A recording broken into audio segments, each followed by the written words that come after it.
it's me. Ah! The outfit I'm wearing is very plain, isn't it? It's okay though, because I'm wearing rainbow earrings to spice it up. They're actually really heavy. I'm a little concerned about my earring holes. What if they get stretched out? Also, the whole point of this video is to try to see if we can make this, not this, there's nothing we can do about that, this a little bit more interesting. Interesting. I'm gonna be painting my full outfit. Some of it you can't see, but it's down there. I've had this idea for a while. Insert evidence here. That would be a cool video if I painted an entire outfit. Yeah, and you guys have been repeatedly reminding me to follow through with that. Real quick though, I do have some new products coming out very soon, which I'm not going to show you in depth yet. These will be launching on a new online store. The link will be in the description. There's a mailing list that you can join, and if you sign up, you'll be able to access the products earlier. Also, the website has this cool feature where the more mailing list signups we get, the more the designs will reveal themselves. Anyway, what all do we have here to paint? A jean jacket, a white t-shirt. I'm on the counter again. This is what I have to do because I don't have a camera person, so I just have to move my body around instead of the camera. Black shorts and white Vans. I'm gonna paint all of it. My goal with this outfit is to create a unique and interesting piece for all of them, but also create a cohesive outfit that looks cool in the end. I'll figure that out. I think I'm ready. Let's do it. Starting at the top of the pile, I have this plain white pair of Vans. I had a couple pairs of shoes in the past, but those were actually some knockoff brand. I do prefer these because they have a pure white sole. While the knockoffs had this black stripe all the way around. Okay, snip off the tag and let's go. I'm using some vinyl tape to just protect the not painted areas. Well, none of the areas are currently painted, but why am I struggling? Since I've chosen to paint the shoes first, they are going to set the tone for the entire outfit. The whole vibe is at stake here. No pressure. No, come back. It's okay. I need some inspiration. Go no further than this. This is what it's all about. Beautiful, glossy, luscious, liquid. It's paint. And this happens to be leather paint by the brand Angelus. But anyway, of course, a lot of artists in general love what they can do with the paint. But do they love the paint itself? Do they love the paint for who it is? I do. I love paint in its raw form. I would swim in it if I could. I would eat it if it weren't extremely harmful. Very powerful stuff. So as I'm making some adjustments to my custom colors, I'm thinking, why don't I use paint as my inspiration for the overall theme of my outfit? I'm sketching out some little drips on the shoes, nothing too crazy, just some straightforward drips. Now, enter paint, enter shoes, exit one shoe. So you can tell by my hesitant hovering, I don't really have much of a plan here. I'm just gonna kind of go for it and see what happens. Just feel the paint, capture the essence of paint with the paint. What the heck is she talking about? I've made a couple choices here. We've got multicolored drips going on. Oh, it's happening. And some weird snake-like creatures developing. And it's starting to turn into a liquidy kind of psychedelic vibe. Let me take you on the journey through my idea process. Just come along with me for a second. No! Yes, you're coming with me. I considered multiple ways that I could capture paint. I could be very literal and just paint, like I have done before. I could go completely abstract and just slap paint all over the place without a care in the world. It's another form of painting paint, really, when you think about it. Oh boy, the word paint doesn't even sound like a word anymore. But I felt like going in either of those two directions would just end up being too repetitive over an entire outfit. So I thought maybe I could do something kind of in between. I settled on drips, because you know, paint does that. Drips are used a lot, but I cannot help but love the look of drips. Does that make me basic? Maybe. I don't care though. There are a lot of different ways that you can kind of incorporate drips into a design without being super repetitive. So to tie the whole outfit together, I'm going to 1, use drips in some way on each piece, and 2, use a consistent color palette, which is this. All the colors. Since I didn't really plan this out beforehand, I was kind of just like watching as it developed before my eyes. I'm not loving this. There's a strong dislike getting stronger and stronger. But even though I was like silently panicking over how ugly this is looking, I just keep going. It's giving me like that was my stomach. It's giving me Play-Doh vibes. Does that make sense to anyone? Maybe not. I'm trying to explain it, okay? The way I see it, there's a fine line between something that's just bright and colorful and actual obnoxion. New word, it's mine. And this was just creeping over that line for me. I mean, truly hideous. Maybe the color choices are the problem. I thought we had something special, and then you do this. You guys, what the heck? So I tried desaturating and lightening the yellow, lighten the blue, lighten the pink, lighten the green. I always forget that this paint does dry significantly darker, so I should have adjusted for that in the first place. Can we fix this, please? I tend to use pastels when I do many colors because I feel like if the colors are a bit lighter or more toned down, you can use a lot of them without it being that level of obnoxion. But then somehow I could not shake the feeling that there was a color missing. Like I kept thinking, oh, this isn't the full rainbow of colors, is it? Red, orange, yellow, green, blue, purple. Yes, it is. No, it can't be. Oh, but it is. Okay, I think that this is a big improvement. It does still need a lot of work. Here we go. One thing I am noticing is that it looks liquidy, but not liquidy enough. Oh, here he is. This is the trailblazer, people. I decided to add more drips throughout the design instead of just having them along the bottom. And I think that that really helped with this kind of like painty vibe that I'm going for. It's getting more liquidy. So after I just quickly touched up and painted over the white areas, I'm gonna add a butt ton of highlights to kind of get that real juiciness, juiciness that I'm looking for. Wow. Okay, I think I hate this. I'm just gonna paint over it and start again. I'm just kidding. This is the other shoe. Did I trick anybody?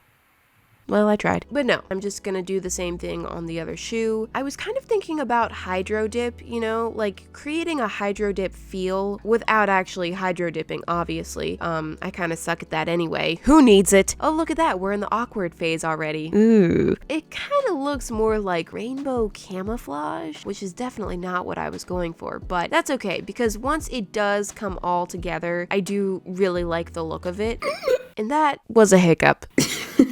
Thank you. Okay. It definitely reminds me of the type of art I used to do when I was a kid. Actually, I was a teenager when I did all of that. It just looks like it was done by a kid. I was resisting the urge to add outlines or shading because I think that the flat kind of graphic style is what's gonna look best here. And even though I kind of wanted to do more, I'm gonna resist the urge to be extra. Alrighty, they're almost done. Time to remove the tape.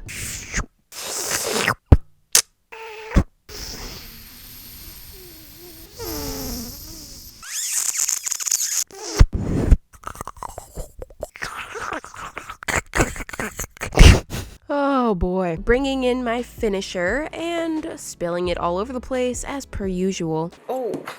Working that crunch out of my paintbrush, Does anyone actually take proper care of their paintbrushes? Let me see that person. I need to speak with them. Here are the completed shoes. I love them. I would totally 100% wear these out, although the moment they got a tad bit dirty, I might be a little bit outraged. There's nothing about these that I don't like, so don't point anything out and ruin them for me. Let me just live in blissful ignorance of any flaws. Thank you. The next piece in the pile is these black shorts, and this is actually a pair of my shorts I just pulled out of my closet, hence the cat hair on them. They're the perfect length, not too long, but no cheeks hanging out, because I'm not really on that trend. I'll keep my cheeks in my shorts, thank you. Also, they've got some really nice pockets. I see you there. Which is actually what I'm gonna be focusing on, so I'm quickly taping around these pockets so that we can keep the design clean, and I'm gonna decorate pockets. I'm starting with a white Posca, just drawing a line. Then it's clear to me now that I need to use a ruler. Yeah, let's do that. I'm creating lines and more lines, and then trying to plan out like how I'm gonna paint it. Very scientific, don't bother me right now. Apparently this line was not okay. You've crossed the line. I've got 2 pieces of cardstock and just slipping those up my shorts just in case there's any leakage. Oops, don't take that out of context. And I'm using the same paint as I did on my shoes. Let's start. Oh. Let's stop. I realize now that using pastel paint over black fabric, yeah, no. I'm gonna need to do a white base coat first. It's much easier to paint a coat of white instead of doing a million coats of each color. At first I was trying to like preserve where my lines were. That won't last. Here I'm using the leather paint. It's quite thin, so I'm gonna paint this side with my white fabric paint, and we'll see who has better coverage.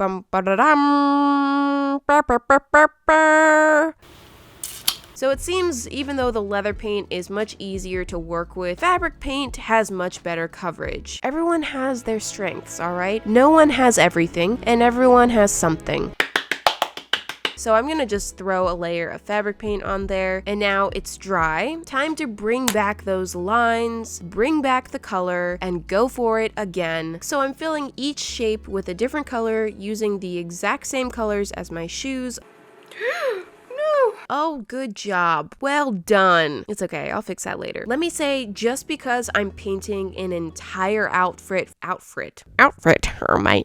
here, that doesn't mean that I'm going to paint every single inch of each article of clothing. I'm just painting the pockets on these, and that will be it, because I think it would make the clothing too stiff. You want to leave, some fabric clear of paint so that it's still fabric and not just like a solid sheet of paint. Except for the shoes, because shoes are kind of stiff anyway. Wow, that's sloppy. The shorts definitely have a different style than the shoes. Hopefully it'll still all go together in the end. Obviously this is a mess though, so it is time to go and neaten all of it up with the second coat. Shorts. Coats on shorts. There's a joke there, but I can't find it. I'm the joke now. There, that's looking better. Other side.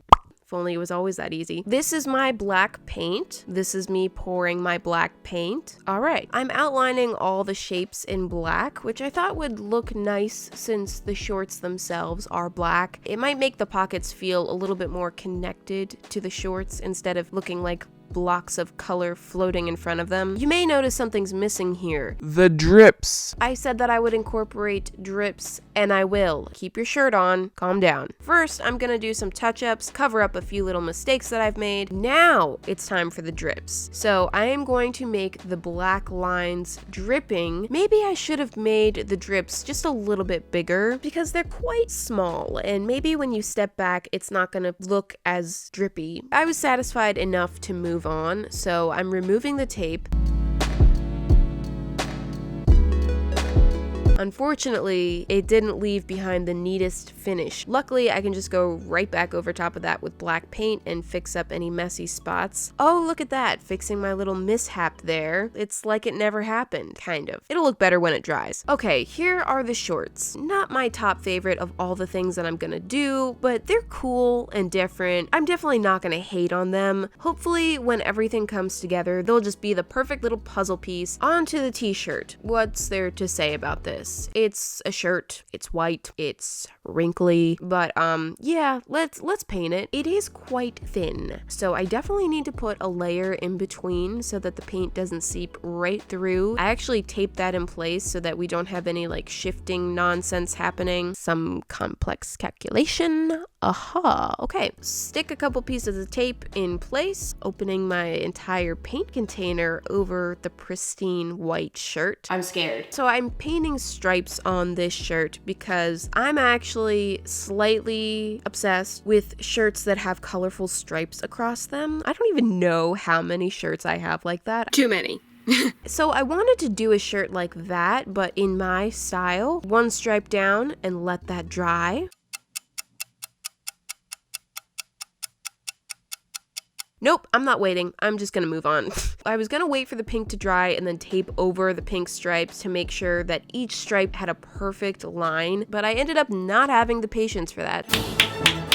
Next color, you'll never guess it. That's right, it's green. Okay, no. Originally in my head, when I was thinking about painting my entire outfit, I wanted to use the shirt as like the centerpiece, a crazy, intricate design, but I realized that the shirt is actually gonna be the most difficult to paint on because the material is so thin. The brush is like getting really caught up on the fabric, and the fabric is starting to wrinkle and making it more difficult. And also, the thinner the fabric fabric, the more the paint is going to affect the feel of it. It's definitely going to stiffen. If I ever paint a t-shirt again, I'm hoping to find a brand that makes like a heavier shirt. Not to sound like a cranky old person, but they don't make shirts the way they used to, okay? Shirts these days, they're so thin. Anyway, got the stripes done. We're definitely getting some stiffness in the shirt. Rigor mortis is setting in. Now let's just remove this and that. There we are. You're so tense. Now's the time for the drips. So I'm making each color kind of drip down into the other stripes. Some people ask me why I use pink in a rainbow instead of red. And isn't that a degradation of the rainbow? I don't think anyone actually used the word degradation because nobody takes rainbows that seriously. Just me. The answer is very simple. I often do pastel rainbow, and pink is the pastel version of red. Although pastel red is a different color than pink. This is pastel red, which is red and orange mixed together. But that doesn't make a whole lot of sense to me because every other color's pastel version is just what you get when you add white. You add white to blue, you get pastel blue. You add white to green, you get pastel green. But then suddenly to make pastel red, instead of adding white, you add orange? What? Is anyone still here listening to me? Okay, and my favorite part, it's the highlights, which really make them pop and come alive. There it is. Rip out the paper from the... Ooh. Oh, good thing I put that in there. Now, like I said, I would not recommend painting on a super thin shirt that you're planning on wearing on a regular basis. The painted area feels weird. Visually, I really like it. Even though it's simple, I really